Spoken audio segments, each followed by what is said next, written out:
Hi friend, আজকে আমি রান্না করতে চলেছি মটন কষা। তাই দেখো মটনগুলো, তারপরে তোমাদেরকে দেখাচ্ছি। মাংসটা রান্না করতে এই মশলাগুলো আমার রাখবে। এই যে পেঁয়াজ, এই যে লঙ্কা, টমেটো, এই যে ক্যাপসিকাম, এই যে পেঁপে, এই যে আলু, আর এই পেঁয়াজটা, এই রসুনটা, এই আদাটা, এগুলো আমি পেস্ট করে নেবো। ধনে জিরে একসাথে বেটে দেবো আমি। এই যে একটু জিরে দিয়ে দিলাম। এই দেখো সব পেস্ট করে নিলাম। এবার আমি রান্নাটা করে নিচ্ছি। এই দেখো সর্ষের তেল দিয়ে দিলাম। এবার আমি 1 চামচ চিনি দিয়ে দেবো। চিনি দিয়ে দিলাম। এই যে দেখো চিনিটা পুড়ছে। এবার আমি পেঁয়াজগুলো দিয়ে দেবো। পেঁয়াজটা আমি লাল লাল করে ভেজে নিচ্ছি। এবার একটু পরেই আমি আলুগুলো দিয়ে দেবো।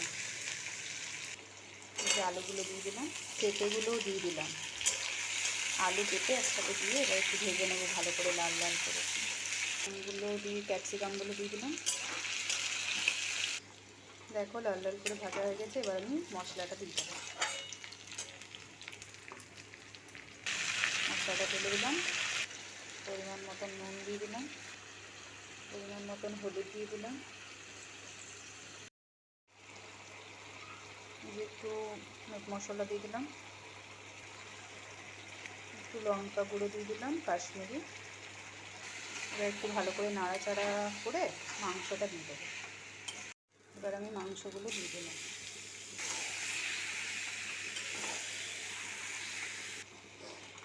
দেখো কেমন করে করছি। রান্নাটা খুব ভালোবাসার জিনিস। তো রান্নাকে তোমরা সবসময় যখনই রান্না করবে একটু ভালোবেসে করবে, একটু মন দেবে রান্নাটাতে। যদি রান্নাতে মন দাও না, তো রান্না এমনিতেই তোমার ভালো হয়ে যাবে। আমি যখন রান্না করি তখন খুব মন দিয়ে রান্নাটা করি, ভালোবেসে করি, যে আমার রান্না করতে ভালো লাগে।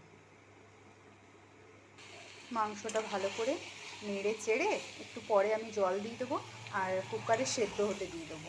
কেন এমনিতে সেদ্ধ হতে দিলে অনেকটাই টাইম লেগে যায়।